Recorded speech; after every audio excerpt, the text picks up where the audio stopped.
Hello, good morning everyone! For today's video guys, magluluto tayo ng isda. So, naghiwa na ako ng sibuyas, bawang, luya, at meron tayong sili. At yung ating gulay, talong. Lalagyan natin siya ng talong para medyo may gulay naman. At yung ating isda. So, mag-aadobo tayo ng isda.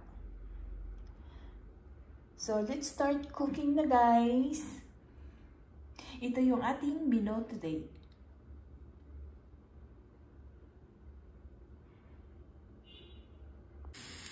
Nagisa na tayo ng luya. Nilagay na rin natin yung bawang. Nilagay na rin natin yung sibuyas.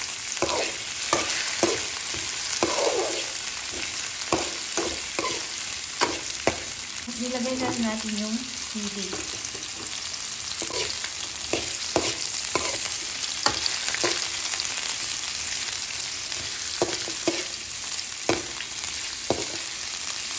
Lalagyan siya ng paminta. Lagyan siya ng asin. Lagyan natin siya ng tuyo. Lalagyan natin siya ng suka.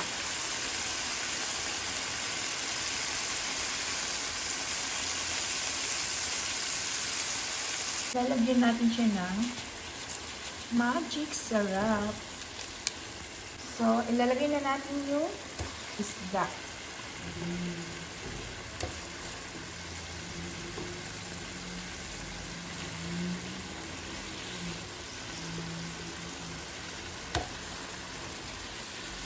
Lalagyan natin siya ng tubig.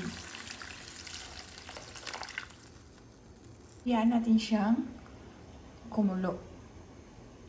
At pagkatapos nun, ilalagay na natin yung talong. So, ayun na guys. Ilalagay na natin yung ating talong.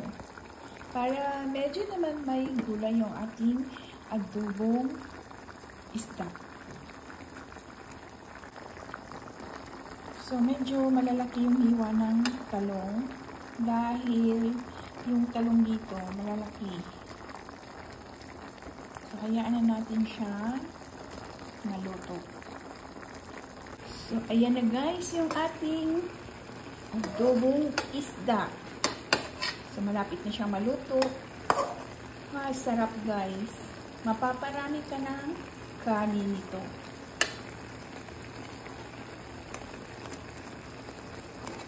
Grabe, sobrang sarap yung sauce pa lang, ulam na.